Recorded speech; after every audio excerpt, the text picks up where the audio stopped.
pourquoi les diplomates étaient morts de rire. Sébastien Carrière était mort de rire.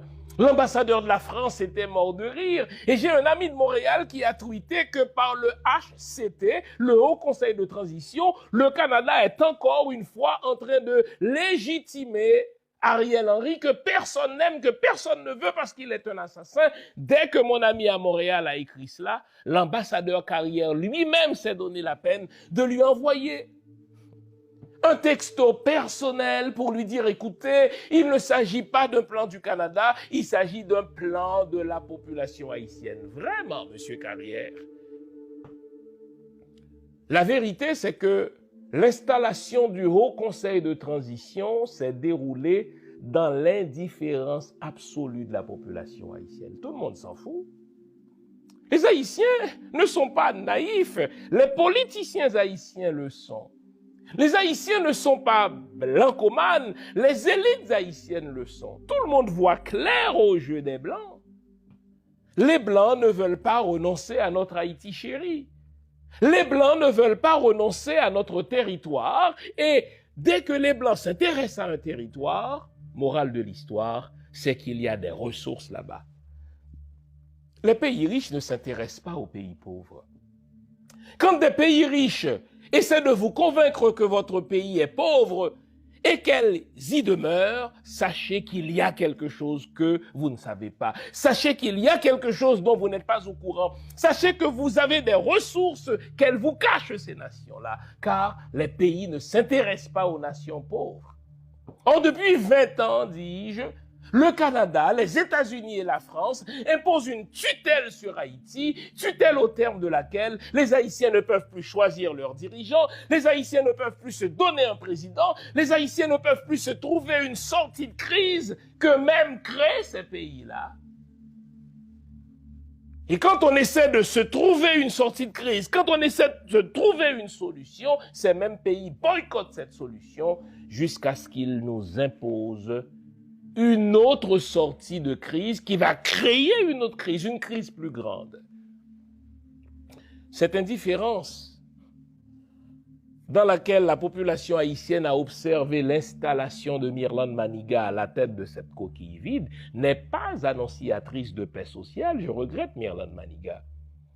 Cette indifférence avec laquelle nous avons assisté à votre installation par les Blancs, n'est-ce pas, n'est pas annonciatrice d'apaisement, au contraire. On va vous attendre au carrefour. Puisque vous dites que votre premier énoncé de mission sera de remanier la Constitution, mais on va vous poser la question, mais qui vous a donné ce mandat-là? D'où vient votre légitimité? Qui vous a élu, Mirlan? Où êtes-vous allé chercher l'aval de la population pour vous arroger le droit d'amender une constitution que les Haïtiens ont votée massivement en 87? Mais dites non. Vous ne manquez pas de front. Vous ne manquez pas de toupet, vous ne manquez pas d'audace. Le pire, c'est que les Blancs malveillants savent que vous allez vous frapper contre un mur. Vous allez frapper un mur, comme on dit ici. Mais ils vous laissent faire parce que leur but véritable, c'est de créer de l'instabilité après instabilité pour qu'ils interviennent enfin comme le sauveur d'Haïti qui vont nous organiser de belles élections. Dès l'installation de Mirlan Maniga, les ambassadeurs malveillants accrédités à Port-au-Prince, Sébastien Carrière en particulier, y est allé d'un tweet, n'est-ce pas, assez révélateur. Maintenant que le HCT est installé, nous allons commencer le vrai travail qui consiste à préparer des élections. Ah bon, c'est ça votre travail, monsieur l'ambassadeur? Je ne savais pas que le travail d'un ambassadeur d'une nation étrangère, accrédité, cela va sans dire, dans une capitale étrangère, je ne savais pas que le travail d'un ambassadeur consistait à préparer des élections. Vraiment, monsieur Carrière, c'est ça? C'est ce que vous avez appris en diplomatie. Donc, le travail de l'ambassadeur des États-Unis au Canada, c'est d'aider le Canada à préparer des élections. Vraiment. Le travail de l'ambassadeur canadien à Paris, c'est d'aider la France à préparer des élections. Vraiment. Pourquoi vous ne tenez ce langage-là que dans des pays nègres? Qu'est-ce que nous avons en moins qui fait en sorte que votre diplomatie change, votre mission change selon que vous êtes dans un pays de blancs ou dans un pays de nègres.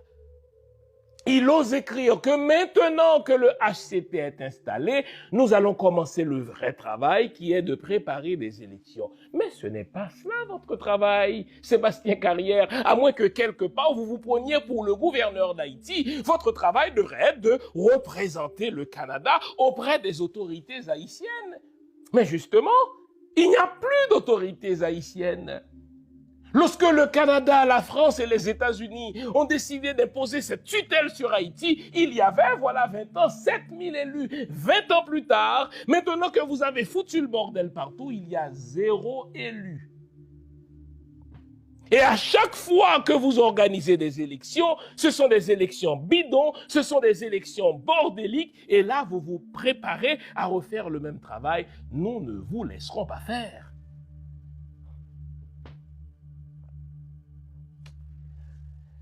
Et là, je vous avais promis de m'arrêter au discours de Mirland. Ah, mais quelle femme pathétique. Bon Dieu. Une femme. Les diplomates étaient morts de rire. Sébastien Carrière était mort de rire.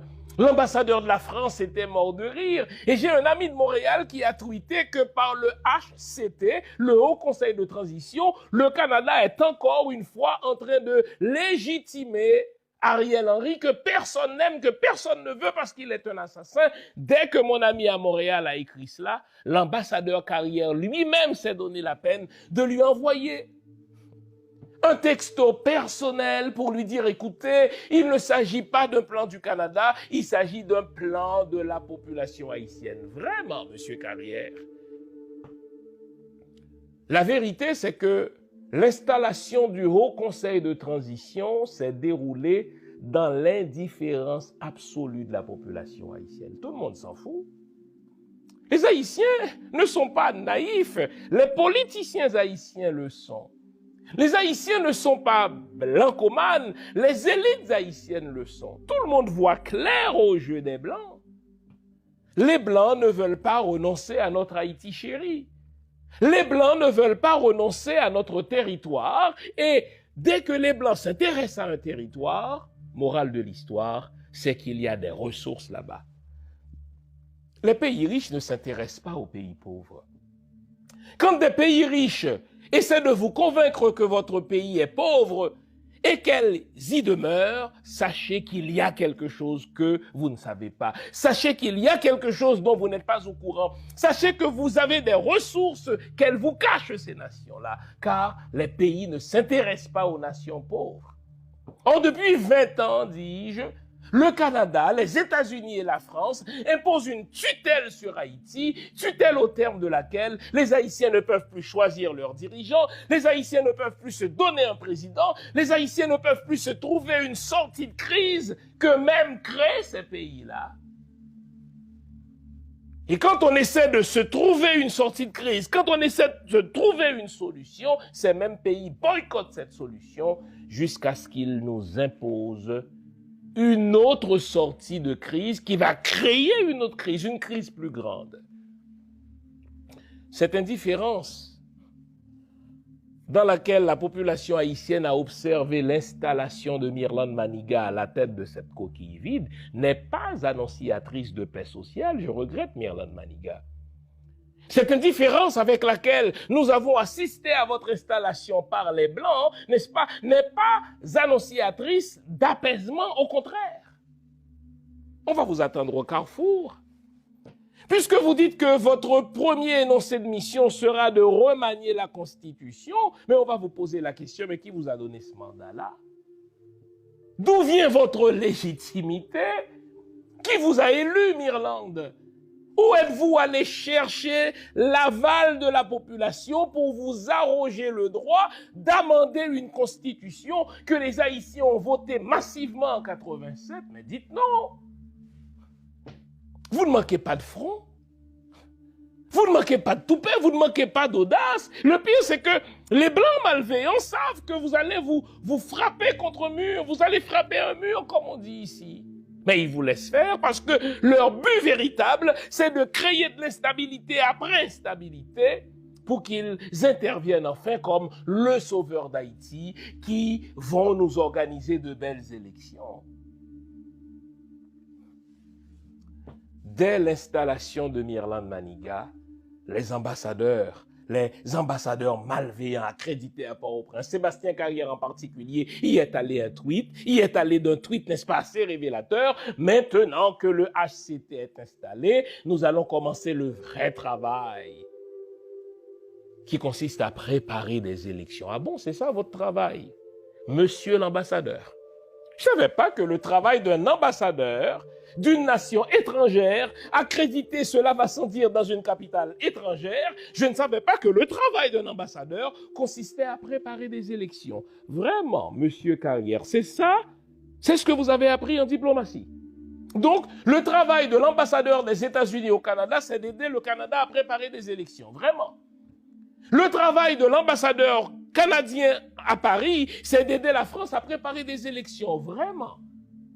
Pourquoi vous ne tenez ce langage-là que dans des pays nègres? Qu'est-ce que nous avons en moins qui fait en sorte que votre diplomatie change, votre mission change selon que vous êtes dans un pays de blancs ou dans un pays de nègres? Il ose écrire que maintenant que le HCT est installé, nous allons commencer le vrai travail qui est de préparer des élections. Mais ce n'est pas cela votre travail, Sébastien Carrière. À moins que quelque part vous vous preniez pour le gouverneur d'Haïti, votre travail devrait être de représenter le Canada auprès des autorités haïtiennes. Mais justement, il n'y a plus d'autorités haïtiennes. Lorsque le Canada, la France et les États-Unis ont décidé d'imposer cette tutelle sur Haïti, il y avait, voilà 20 ans, 7000 élus. 20 ans plus tard, maintenant que vous avez foutu le bordel partout, il y a 0 élu. Et à chaque fois que vous organisez des élections, ce sont des élections bidons, ce sont des élections bordéliques, et là, vous vous préparez à refaire le même travail. Nous ne vous laisserons pas faire.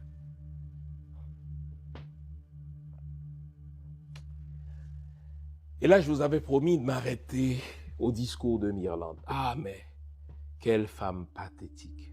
Bon Dieu. Une femme